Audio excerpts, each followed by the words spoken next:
ব্রাজিলকে নিয়ে সাম্প্রতিক সময় ট্রলে মেতেছিল আর্জেন্টাইন ভক্তরা। এক ম্যাচে অত্যাধিক লাল কার্ডে করছিল হাস্যরস।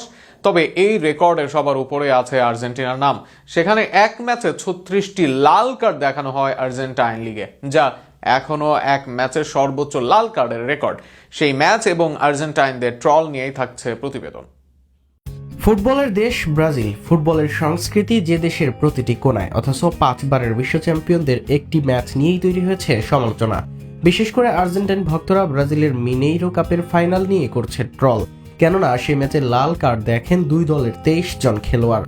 তবে তারা হয়তোবা ভুলে গিয়েছে এক ম্যাচে সর্বোচ্চ লাল কার্ডের রেকর্ড ব্রাজিলের নয়, তাদেরই। সেই লাল কার্ডের সংখ্যাটা ব্রাজিলের চেয়েও 1.5 গুণ বেশি।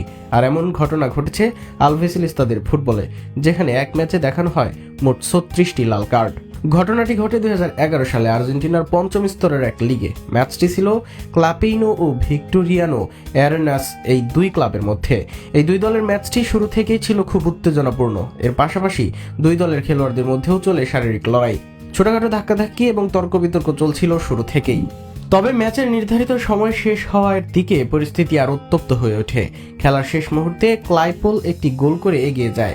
সেই গোলের পর দুই দলের খেলোয়াড়দের মধ্যে শুরু হয় তীব্র ঝগড়া। কথা কাটাকাটি থেকে দ্রুতই তা মারামারিতে রূপ নেয়। মাঠের ভেতরে থাকা প্রায় সব খেলোয়াড়রাই এই সংঘর্ষে জড়িয়ে পড়েন। শুধু খেলোয়াড়রাই নয়, দুই দলের বেঞ্চে থাকা বদলি খেলোয়াড় এবং কোচিং স্টাফরাও মাঠে ঢুকে পড়েন। কয়েক মুহূর্তের মধ্যেই পুরো মাঠ পরিণত হয় বিশৃঙ্খলার জায়গায়। পরিস্থিতি নিয়ন্ত্রণে আনতে হিমশিম খেতে হয় ম্যাচের রেফারিকে। তিনি নিয়ম অনুযায়ী জড়িতদের শাস্তি দিতে শুরু করেন।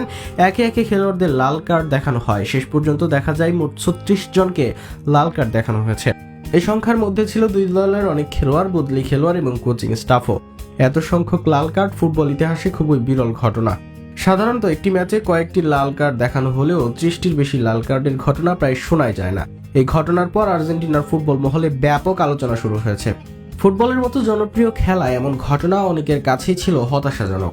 শৃঙ্খলা বজায় রাখার গুরুত্ব নিয়েও তখন নতুন করে কথা বলা হয়।